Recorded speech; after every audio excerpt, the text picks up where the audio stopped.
Okay. What would we do without technology? I don't know. This is great. Okay. It's quite a difficult subject, high side. Okay, let's stop. Oh, dear. What have I done now? Right. Okay, great. Okay, now then. We go to here. Got it. Right. Okay, wonderful. That's done that. And we've got the recording going and we've got the YouTube going, so all okay. All right, wonderful. Let's start off with our tefillah. And I need to share the screen.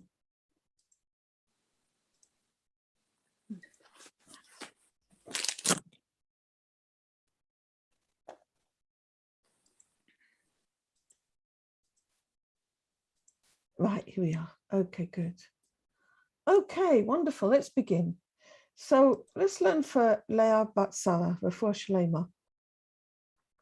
Ribbono Olamim v'Adonai Adonim, Avraham v'Slichot, modim anachnu lefanecha, Adonai Eloheinu v'le'avotenu, v'kidah b'shtachavaya, shekarevtonu לתורתך ולעבודתך עבודת הקודש, ונתת לנו חלק בסודות תורתך הקדושה, מה אנו ומחיינו, אשר עשית עמנו חסד גדול כזה.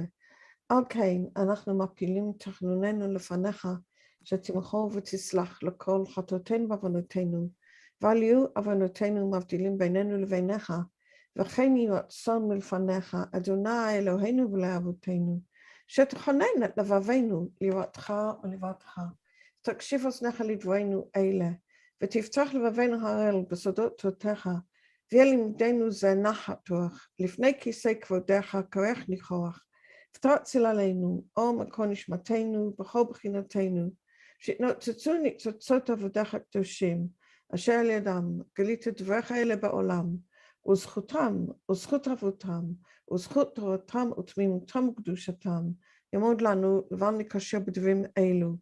ובזכותם תראה עינינו במה שאנו לומדים, כמו אמר נעים זמירות ישראל, גל עיניי והביט הנפלאות מתורתך, כי אדוני תן חוכמה מפיו דעת ותבונה, יהיו לו רצון ימי פי, ויגן ליבי לפניך, אדוני צורי וגואלי.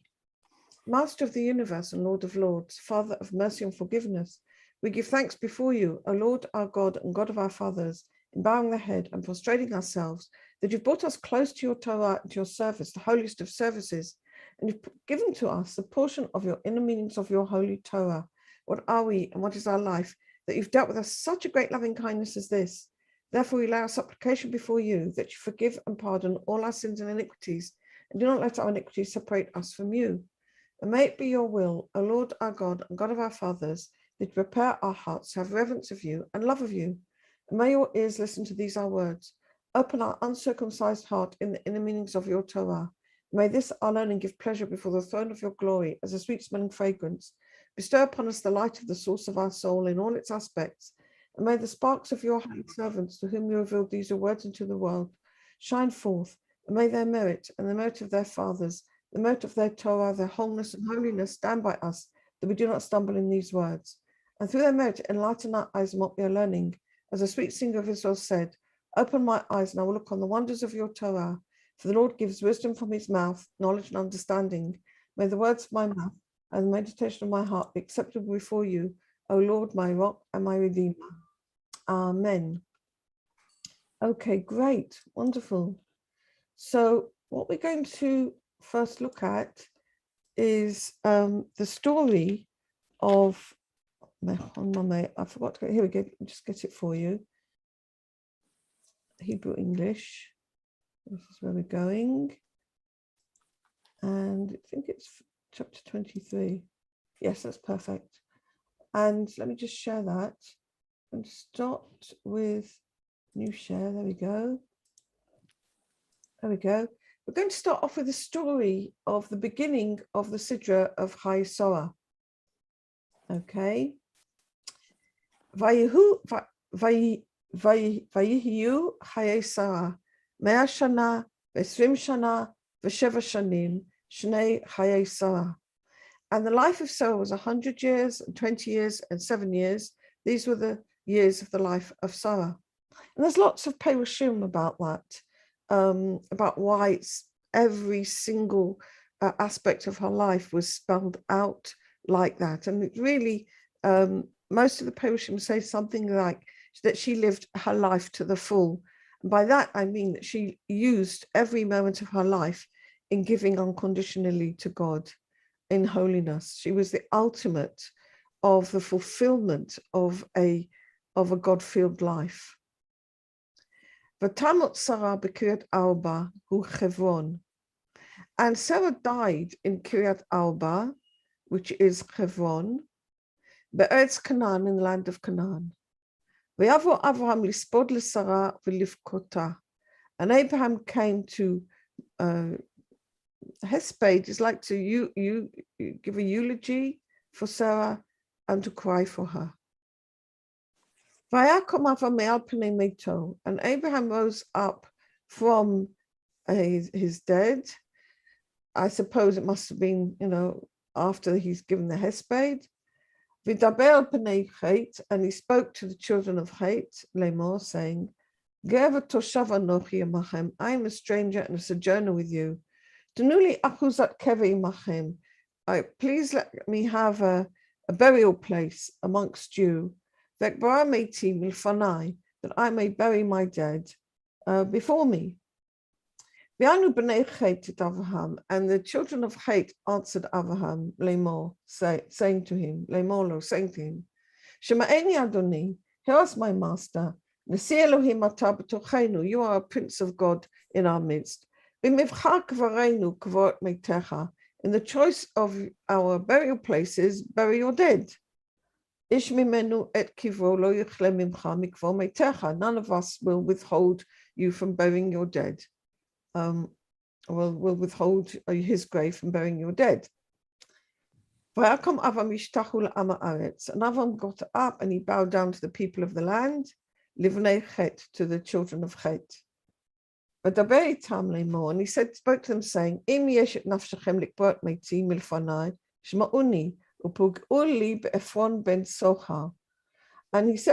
spoke with them, saying, if it's in your mind to allow me to bury my dead before me, hear me and entreat to me Ephron, the son of Sochar. And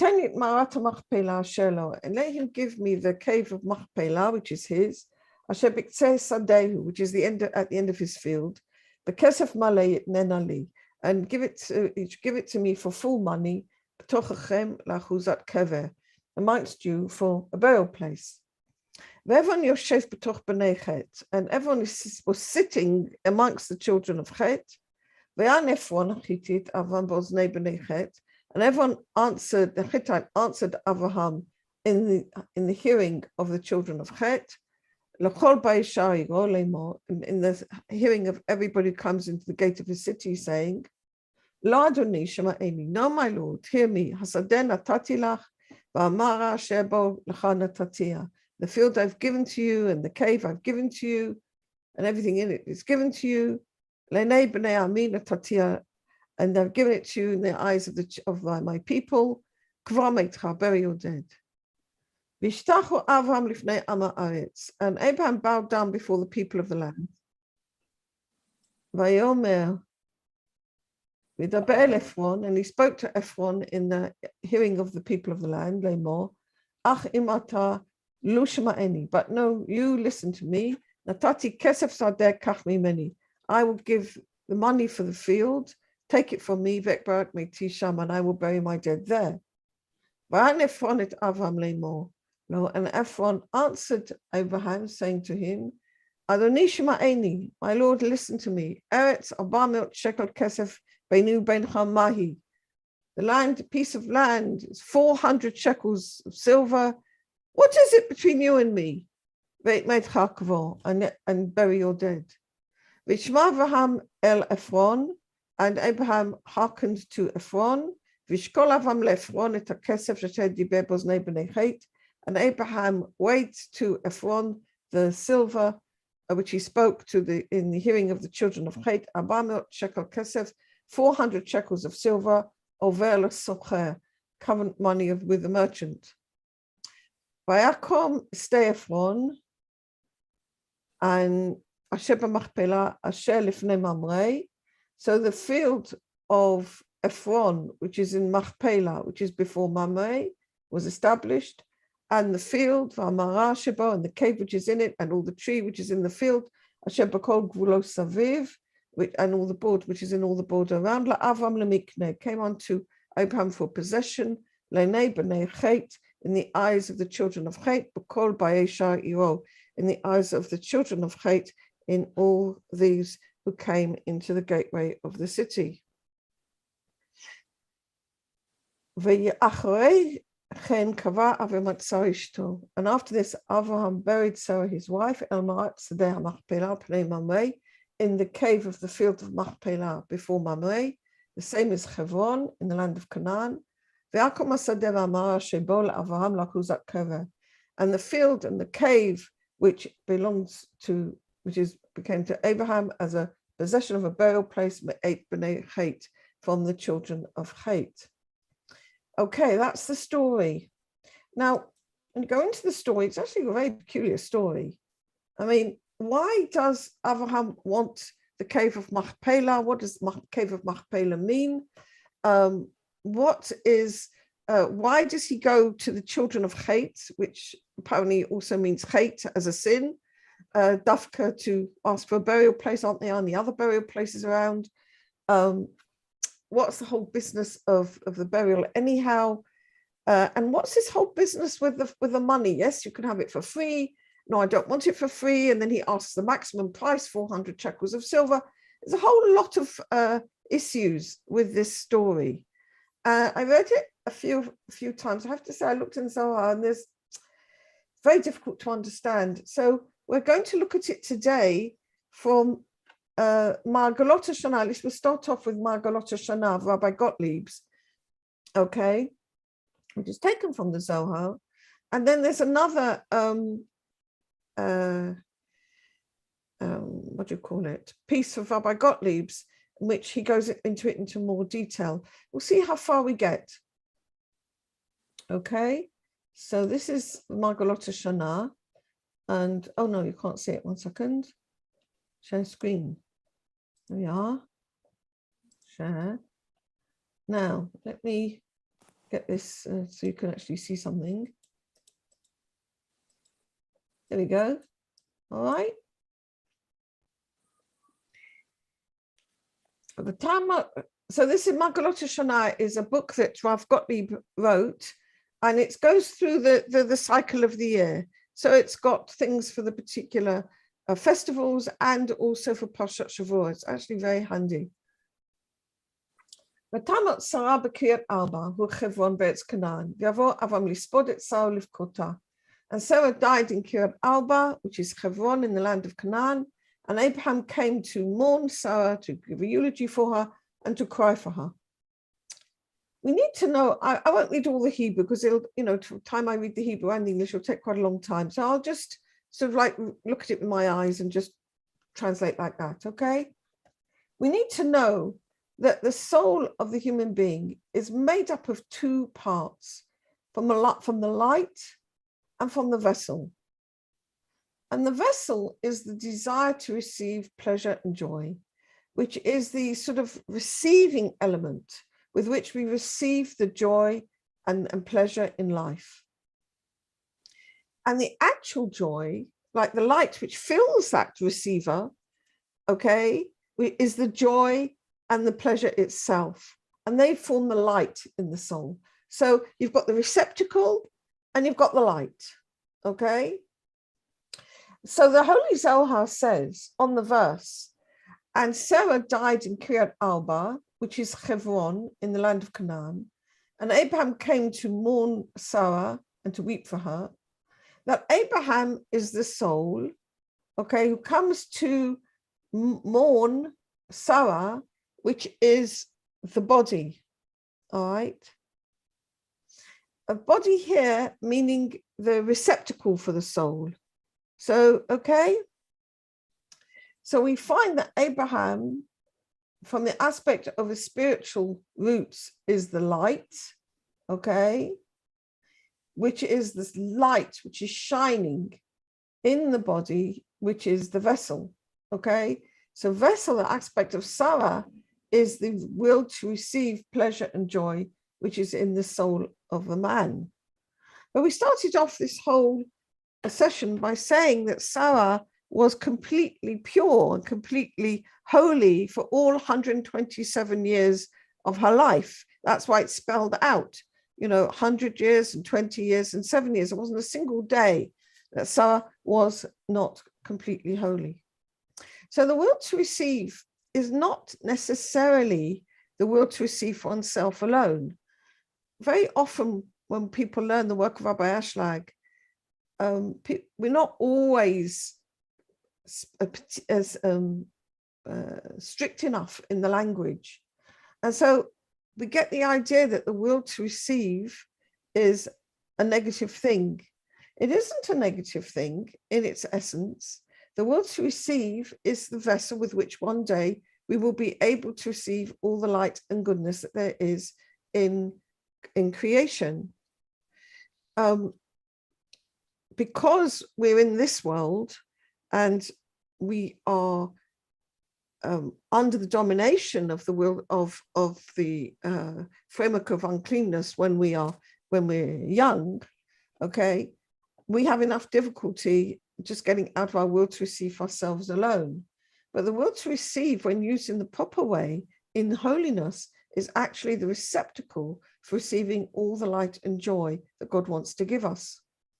Now, since Abraham's vessel was actually the aspect of chesed, of loving kindness, okay, and so therefore he was in affinity of form with the Creator all the time.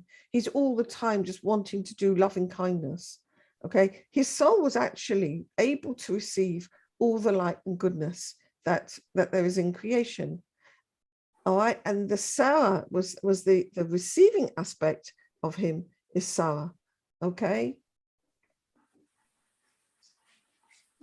And I was listening to a shiur by Rabbi Gottlieb, and he said there that when the tzaddik dies, okay, when a person dies, there are aspects of the will to receive which can't be corrected by the human being. We're not able to correct everything. Now, Sarah did the maximum, okay, but there's still things that we can't correct. So for example, why are certain things forbidden in the Torah? Like we're forbidden to eat food which is treif, okay? Why are we forbidden it? Because these are things we can't correct. We're not able to correct these things, okay? They are wills to receive which are so difficult to correct. They belong to the malchut of the malchut, which is so difficult to correct that we cannot deal with them at all. And that's why they're forbidden, all right? So there's certain desires, for example, the will to steal, the will to murder, God forbid, okay? These are forbidden because we cannot correct them. So what's forbidden is aspects which we can't correct. So therefore, since inside everybody there is aspects that we can't correct, there does come a point when a person reaches the end of dealing with a particular spiritual stage that his soul came into the body to deal with for that time. And when he's reached that particular stage, it's time to go. And the body needs to be buried. And the word kvura, okay, is also kever, grave, has actually got the same letters as rakuv, to rot. And what it means is that these aspects of the will to receive oneself alone, which we cannot deal with, which we can't correct, need to rot away, need to be let go of. And that is part of the tikkun of the soul. And this is why Abraham wants to bury Sarah and he wants to bury her in the way that will do the maximum tikkun. Okay, and this is what the story is about. Kava Avraham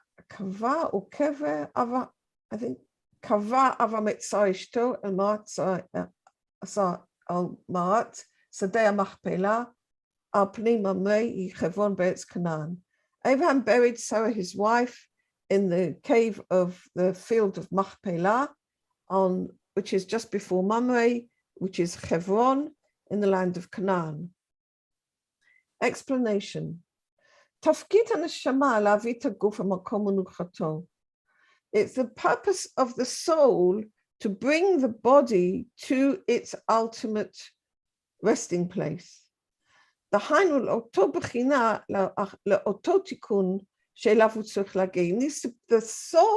has a tafkid, has a role, whilst we're alive, okay, to bring the will to receive to its ultimate tikkun, the place where it has to get to. This tikkun that it is will be for the sake of giving. And this tikkun is called by the name of the cave of the field of Machpelah.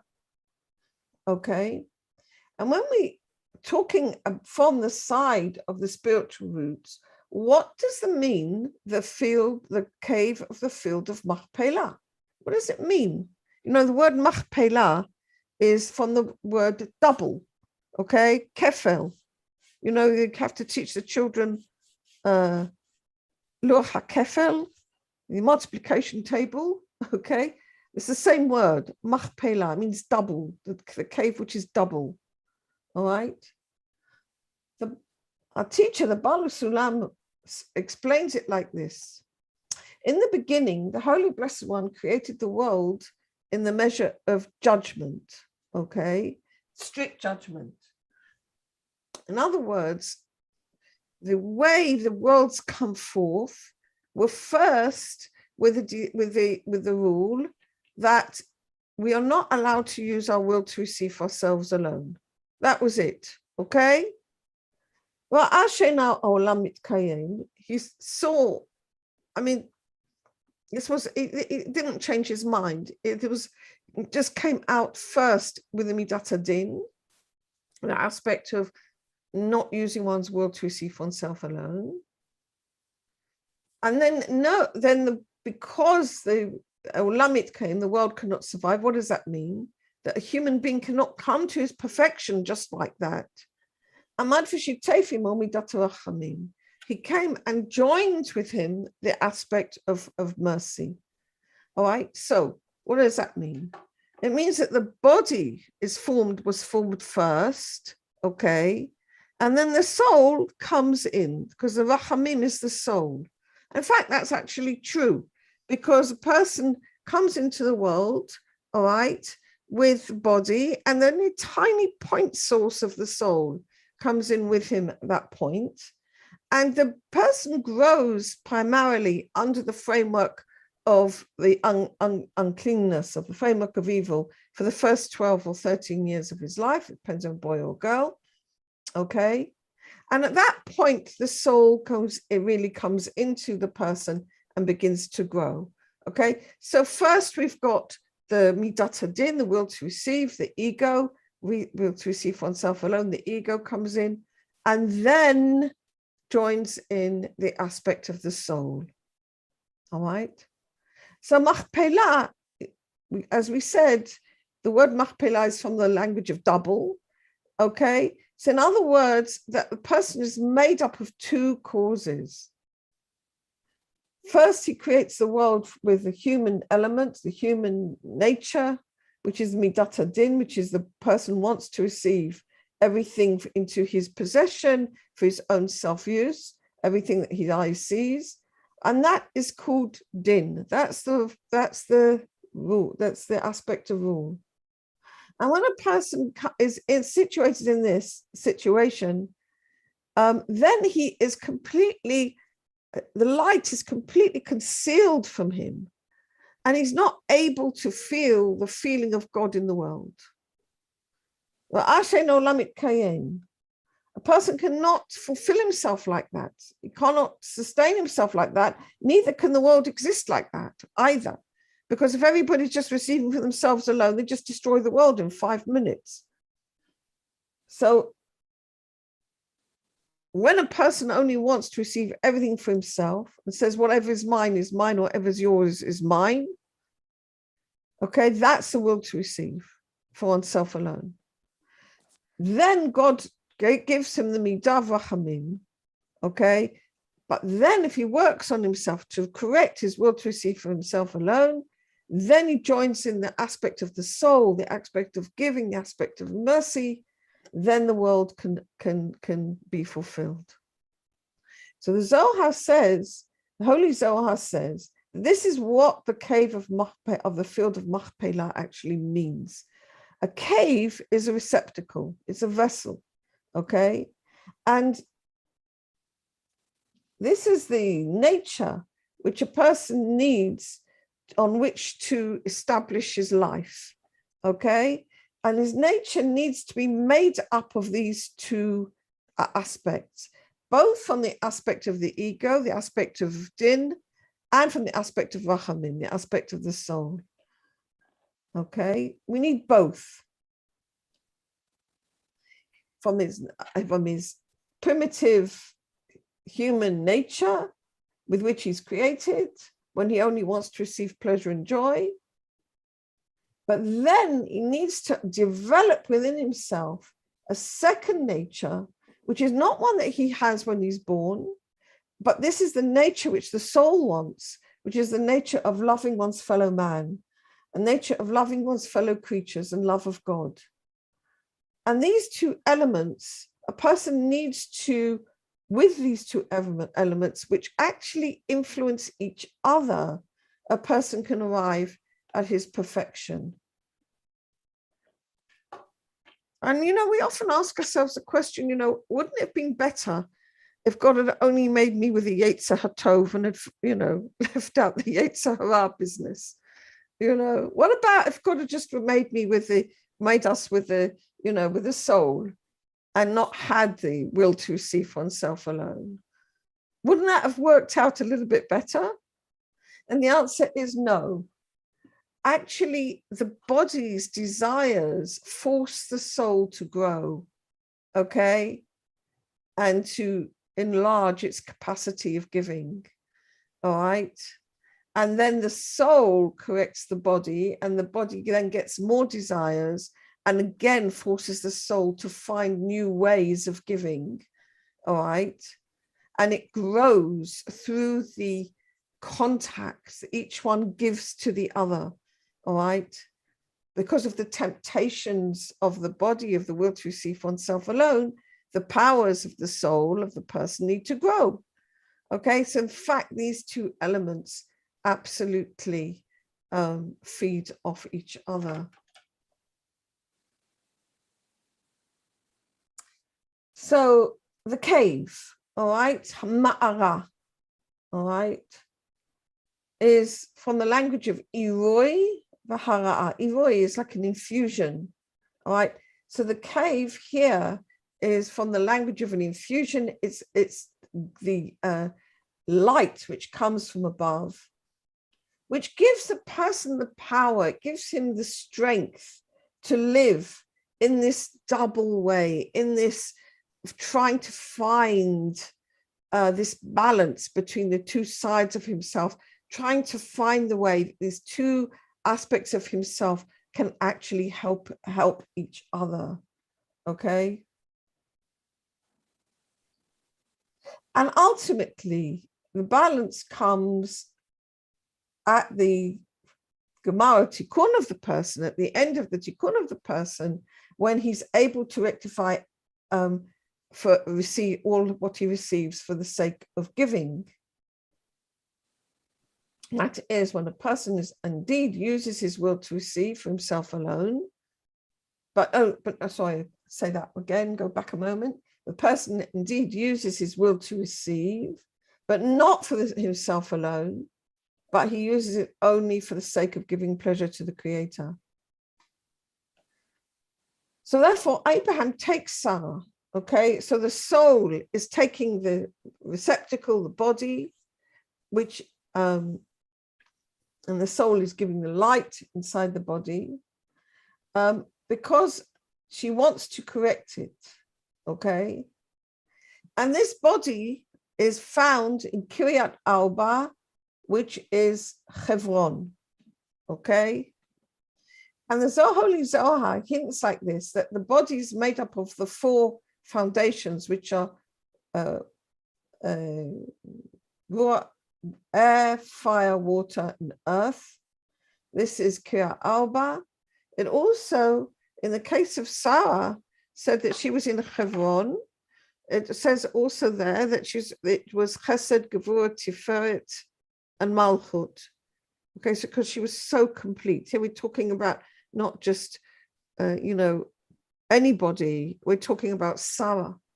So she actually reached, this incredible high level of the Kisei Kavod, basically. Chesed, Gevurah, Tiferet, Malchut is the Kisei Kavod. She reached that incredibly high level. All right. So this is hinted at in the scripture. Okay.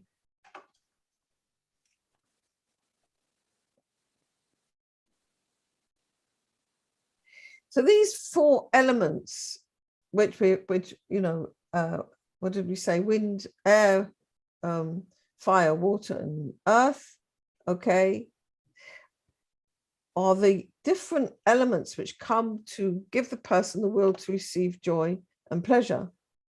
But a person is forbidden to remain in this. He needs to come to likaver, to be buried in the cave of the field of Machpelah, to come to this double aspect of the joining together of the midah of love and compassion with judgment. The soul has to join with the body, okay? And so that all these four elements will be used by him only for giving and not for receiving. And this, of course, Sarah achieved completely. Accordingly, we need to ask the question, if the soul brings the body to its rest, to its final tikkun in the cave of the field of Machpelah, why do we need to mourn and to cry? After all, it's done its job, it's reached its final place, it's come to the fantastic conclusion where it needs to be, it's completely united, the Rachamim Badim, okay? Why does it say that Abraham came to eulogize Sarah and to weep for her? And this is what we said earlier, is through the difficulties of the will to receive, through the difficulties of the body, the soul gains.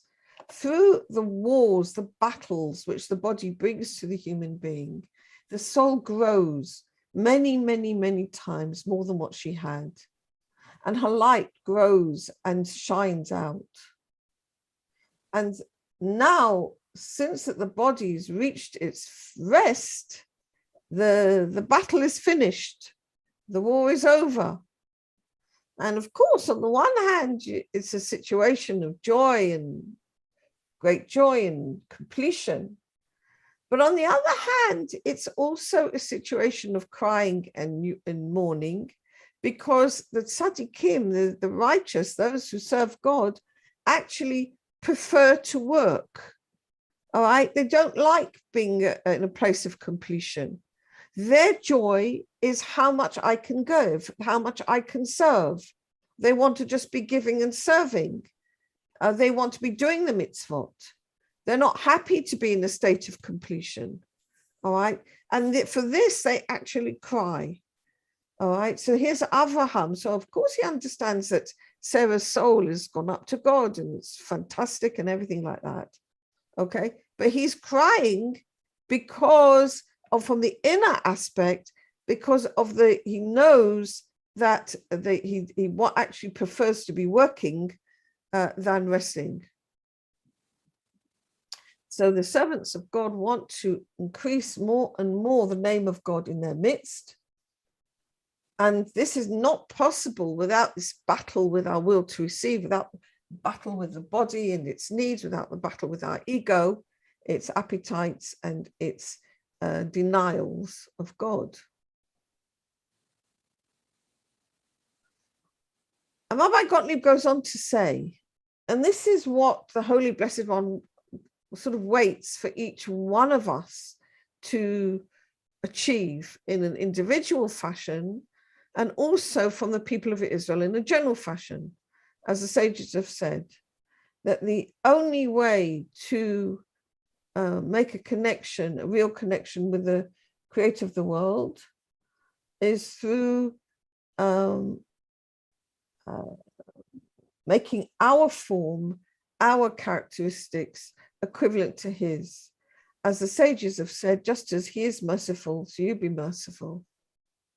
That is to say, the Holy Blessed One is not satisfied with giving stocko, every so often, or gemilot chasadim once upon a time, but he actually demands from us that we should become what's called teva sheni. We actually change our nature. Now, this is an extremely a big demand. Okay, we're born with our wills to receive for ourselves alone, and that the idea of giving unconditionally should become such a habit that we actually becomes what's called second nature. All right, and this is actually where Sarah reached, where God wants us to reach, that we actually become a second nature, that giving unconditionally should become second nature. And then we're able to bring our will to receive under that influence of giving unconditionally, and that fulfills the reason for the soul and the body to come together. Okay. Right. But of course, this, for ordinary people, we can't do all this in one day. All right. So maybe not in one incarnation either. It takes us time. We do it in a gradual fashion, but at least we know where we're going. So through the learning of Torah mitzvot, at least we get to know where we're going. So he says, how should we start? The way to begin is beginning with what's written in the Mishnah, Ein Tovah, having a good eye. That each one of us needs to practice thinking good about the other person, and not to think only critically about an individual or about a particular section of the community, but having a good eye. And that's the first place to begin, all right? To come to this high level that we want to achieve, Bezrat Hashem, all right, that we will then be able to come to a place where we'll be able to fulfill the practice of mercy and compassion, which is what the soul brings to the body. So this is what Avraham, which is the soul, brings to Sarah, which is the receptacle, to and the right, the vessel of the aspect of compassion will be joined with the aspect of the will to receive, because that way both sides grow. And that is the inner meaning of the Cave of Machpela. Okay?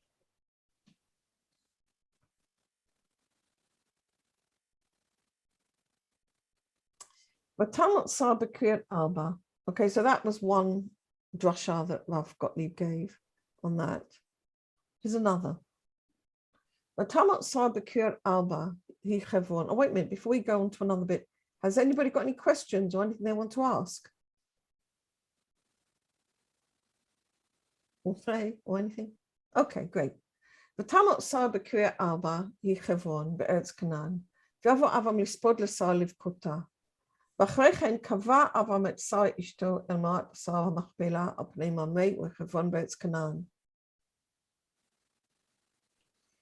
Now, the Torah tells us here about this argument which was going on with Abraham had with Ephron the Hittite about buying this burial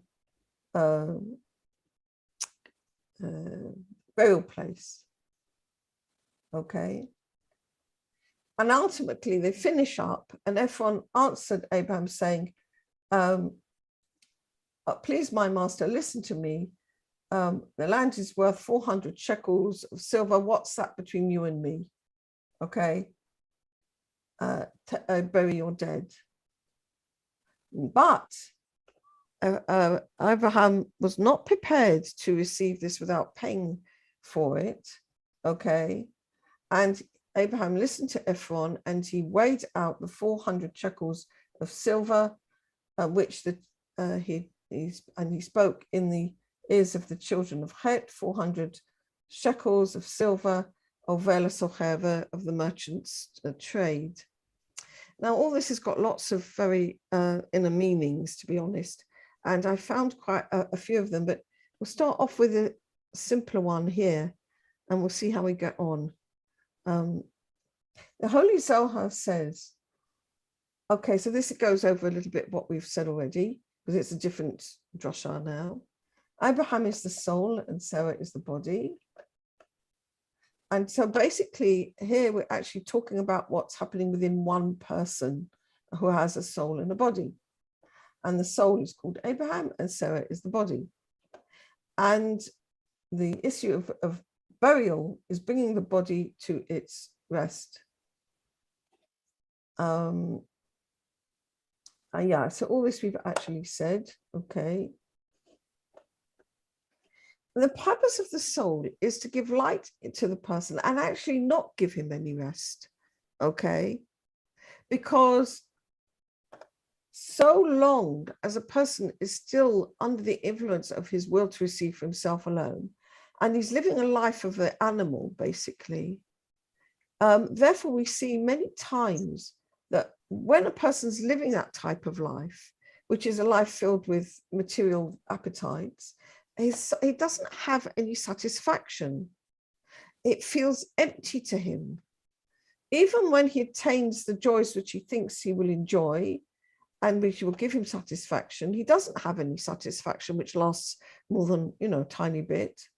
And he feels empty and he doesn't feel good. And he's always looking after something.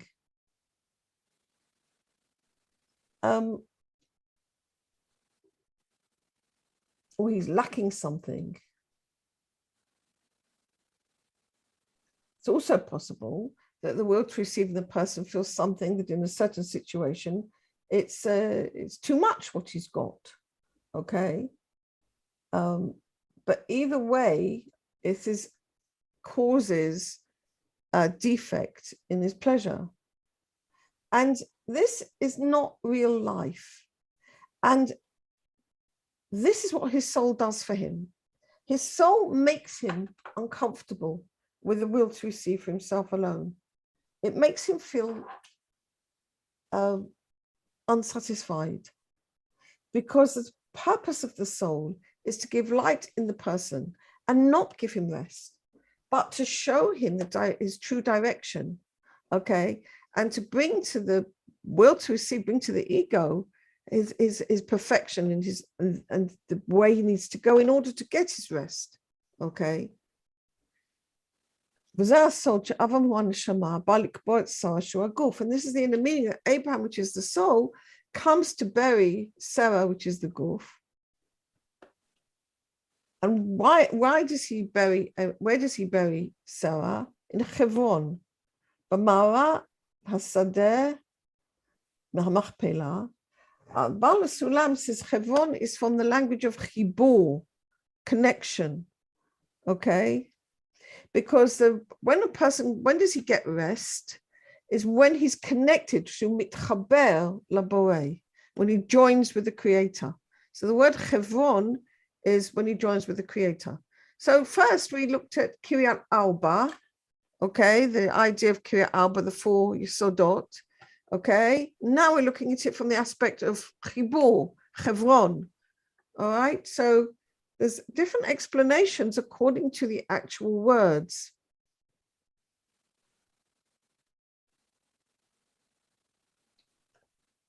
And this is the Madriga, which is the cave of the field of Machpelah. The Holy Zohar says, why is the cave of Machpelah called by that name? Because it's got one cave inside another cave. Okay, so it's like a double place. And then it goes on again to talk about the connection between Midat Hadin and Midat Rachamim.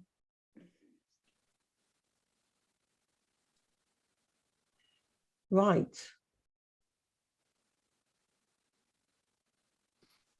Okay. So what does that mean, double cave? A cave within a cave, a receptacle within a receptacle. Yeah, what does that mean?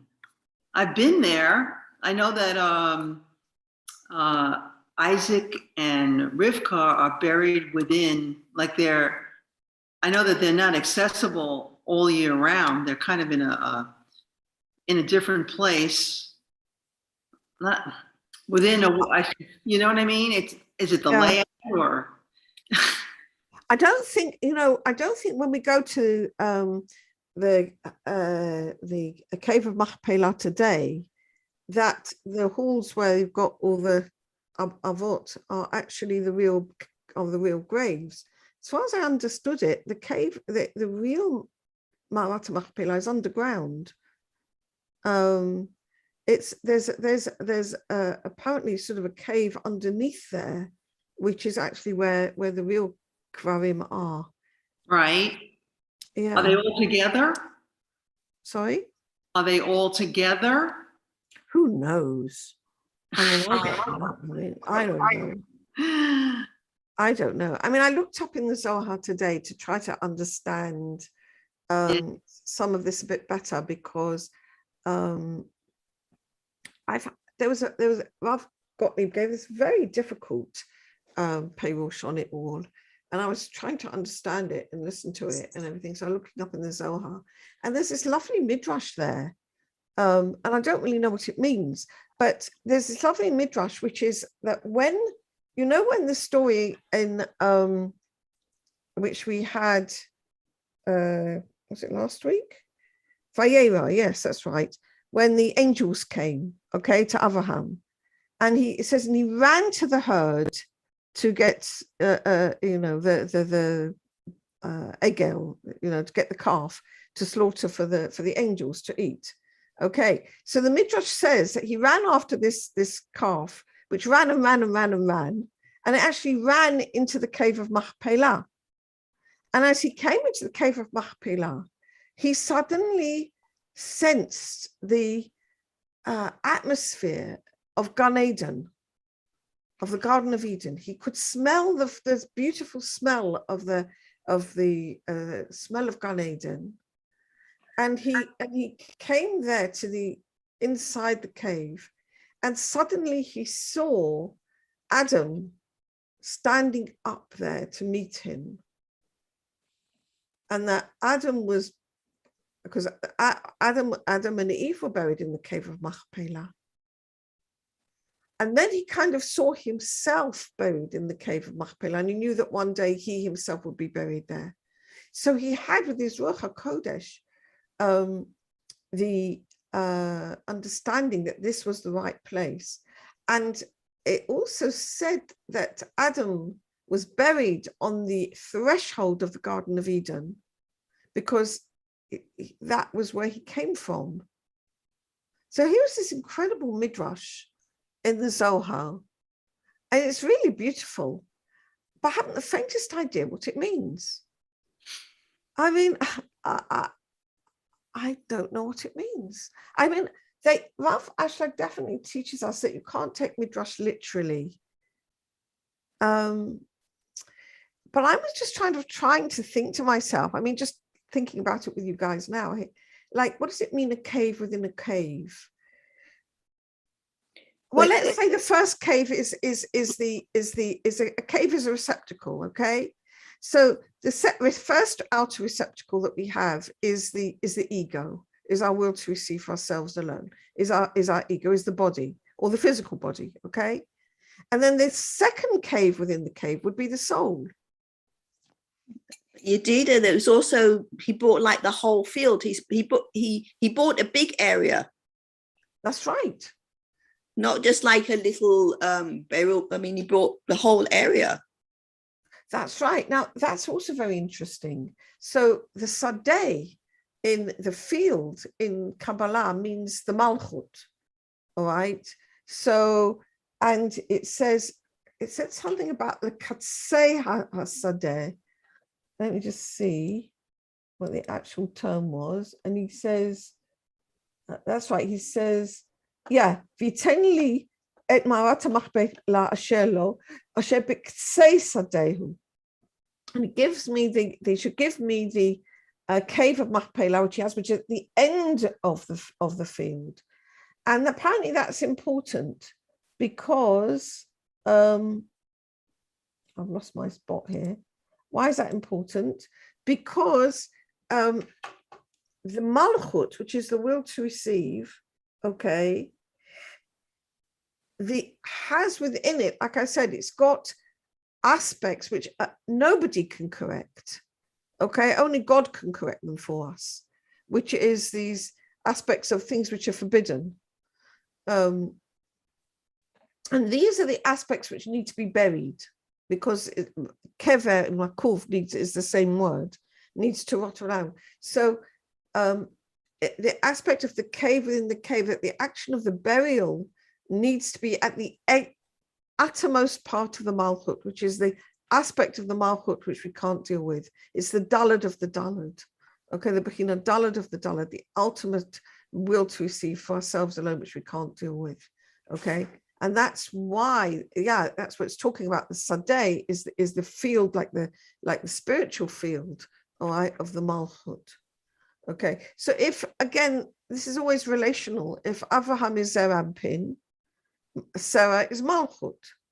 Okay, and here, I mean, we're talking really, on the one hand, you've got Abraham and Sarah, but you've also got, you can look at it all as happening within one person, that the soul wants to bring the person to correct till the end of the field, which is the bit we can't do, okay? And then the soul brings the person to the aspect of that, and then the soul leaves and allows the body to rot, okay?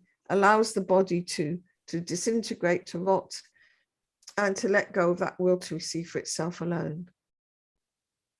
It says in the Zohar somewhere, I think it's Bereshit, that the souls of even the souls of the tzaddikim cannot come into the Garden of Eden until they've rotted completely. And that, it doesn't mean, physically.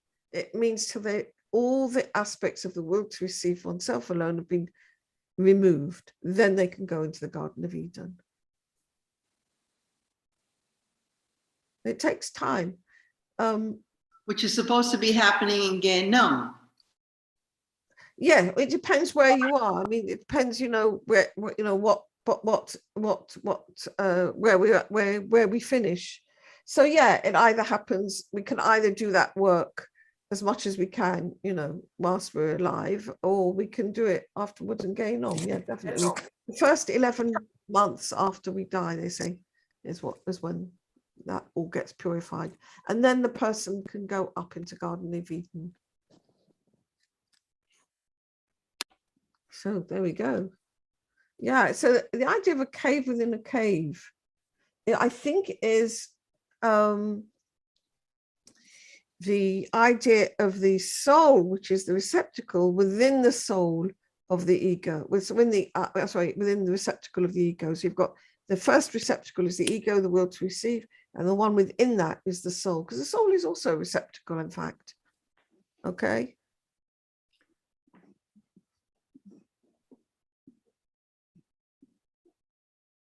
All right. Now then.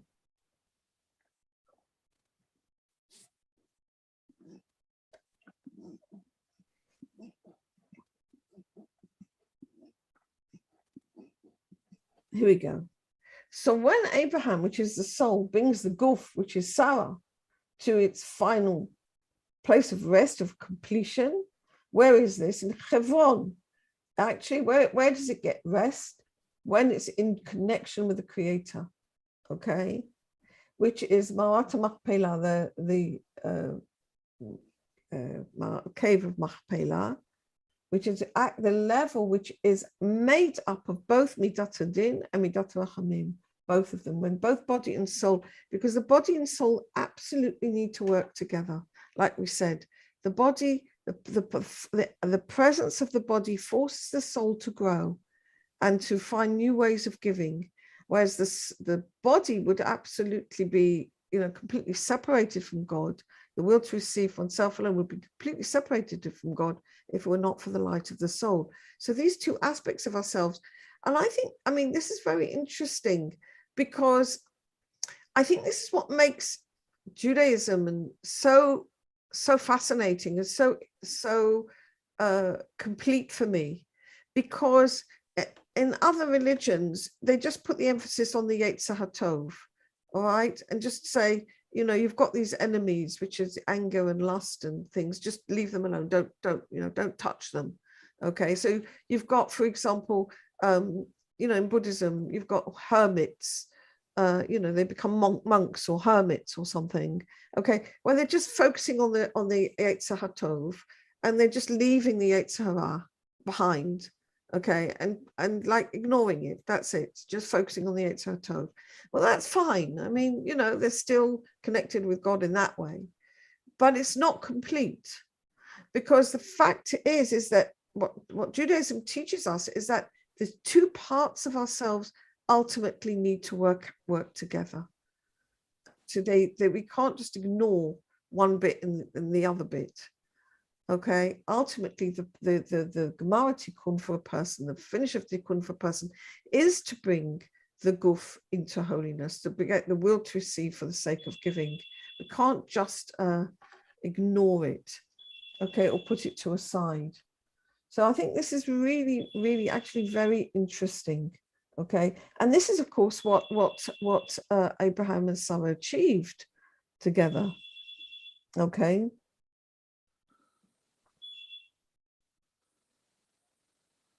Now,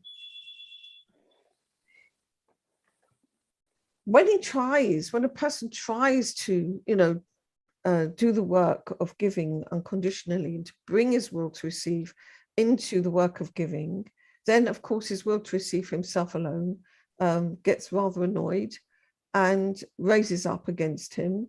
And this is the aspect of Ephron. Okay, he had to buy this cave from Ephron. Okay, and this is the language of afar. And dust is an aspect which is not fit for being sown, even for sowing, because nothing can spring from it. And this is the extreme aspect of the will to receive of a person. Okay, and the other explanation that Rav Gottlieb gave was that Ephron, actually, the Bnei Chet represents the will to receive. And Ephron was kind of like the biggest klipa, the biggest one, the head of this will to receive, the biggest aspect of the ego. And why does he want to give his cave over originally to Abraham? Why does he say, you can have it for free? Because he's looking for the aspect of holiness, because the will to receive is not actually only in the material aspects of life. The will to receive is actually physical, and it's mental, and it's emotional, and it's also spiritual. I mean, the biggest wills to receive actually want the lights of holiness, because they know that actually in the lights of holiness is found the greatest of all joys. Okay, so they want to grab those for themselves alone. So he's like, oh yes, come and have my cave, and come, into my place. All right. Okay. And Abraham needs Ephron in this sense, because the process of letting go of all the wills to receive actually belongs to the framework of the wills to receive, okay, of the rotting of the will to receive, the last bits actually belongs to that. But he's not fooled, Avraham. And he says, no, I want to pay for it. So then Ephron says, okay, the maximum. And he gives like the sum of 400 shekels of silver, which is the ultimate maximum. And he says, we'll pay, this, 400 shekels of silver, which is the absolute maximum. And the word kesef is the silver actually relates to kisufim, longing, because he's longing for the light. And Avraham is willing to pay the money and buy the field, but he's going to use it not in the way that Ephron wants it, which is to receive the maximum light and bring it into the world to receive for itself alone, but in order to finish the tikkun of the world to receive. And in fact, the exact opposite of what Ephron wants. Ephron wants to receive the great light of the soul for his own purposes, for his own willing to receive, to enhance his will to receive. But Avraham wants it for the other reason, which is to let go of all the will to receive, to finish the tikkun. Okay, so in fact, Avraham is willing to pay. Okay, it's this very similar idea of what we learnt. Was it last week? No, the week before, when Abraham went down to Egypt. Okay, and again, we've got this situation with Sarah being taken into the house of Pharaoh. He wants to use the desires of the will to receive, but bring them into holiness. And this is what he's doing here now. Ephron is definitely the head of the desires of the will to receive, but Avraham is going to pay him the 400 shekels of silver, but he's going to bring that whole place of burying, not to give Ephron satisfaction, but in order to allow all the final tikkun of the soul to be finished and completed, and all the aspects of the will to receive to be removed and finished and put away. Okay. Wow.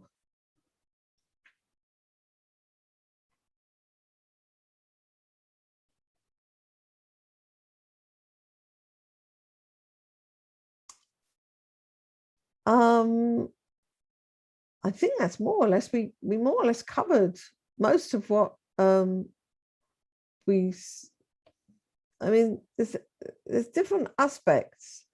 It's like I say, that the Zohar here was very difficult, and I didn't understand quite a lot of it, but we made a beginning anyhow. All right, so we looked at the idea of the body and the soul, okay, and the Midat Hadin and the Midat Rachamim, okay, joining together. That's the Cave of Machpela. And we looked at the one needs to give to the other, all right, and allow each other to grow, okay. When they reach a certain level of finishing whatever they can do, then the process of krura, of burial, it finishes the tikkun of the will to receive by allowing the last bits of the will to receive, which we're not able to correct for the sake of giving, to actually fall away. And then the soul eventually can go up to the Garden of Eden. All right. So this is what this process here is about. All right. I think that's more or less, I think we've covered all the points here. But like I said, there's much more we could talk about if I understood it better. All right. So there we are for today. So Yedida, the last bits that Avraham and Sarah were not able to work through their lifetime were somehow when you say they fell away, is it because of the place, the holiness of the place, or I mean, no, it happens to everybody. Like after we die, the wills to receive for ourselves alone, which belong to the parts of the Torah which are forbidden, like you're not allowed to steal, you're not allowed to murder, you're not allowed to eat forbidden foods, etc., etc. These things which are forbidden are aspects of the will to receive that none of us can correct. And that's why the body needs to die and it needs to rot in the grave. And that process happens then. None of us are able to do that. Okay. We can't correct it. That's not in our hands. So we all have to go through that. Yeah, definitely. Definitely. And in fact, that's why Avraham was glad to do it. I mean, he wants to do it. He wants to bury his wife Sarah because he wants to allow that process to finish to the end.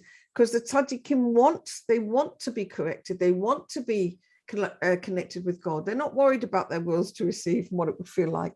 They want to let it go. They want to be fully corrected and able to serve God to the maximum. Yeah. So it's not in our power. We can only do what we can do. All right. And the human being cannot correct everything. And that's why we've been given the Torah. That we've given the mitzvot and told us, okay, this mitzvot you can do, which will correct this aspect of the will to receive. And these are positive mitzvot. And there's certain actions that we really can't do. We can't correct them. They're just too big for us. Okay. Yeah. I believe that. Yeah, sure. We all come across aspects, and if we, God forbid, we eat forbidden foods, or we eat or we taste the taste of very negative stuff. This is stuff we can't, it just makes a stain on the soul we can't get rid of. So that's why the Torah tells you this is forbidden, don't do it. Yeah. I mean there's also tshuva. I mean tshuva is also good so when we're conscious of it, but if we're not conscious, there's apparently the aspects that we can't deal with. So the idea of burial is and allowing just the last bits to be got rid of. It's like, I guess it's like, in a way, having a bath or something, like letting the dirt fall away after we're dead. A dirt bath. Yeah, in a way, just sort of like, the last bits of the will to receive, which we weren't able to deal with. So, thank you. Okay.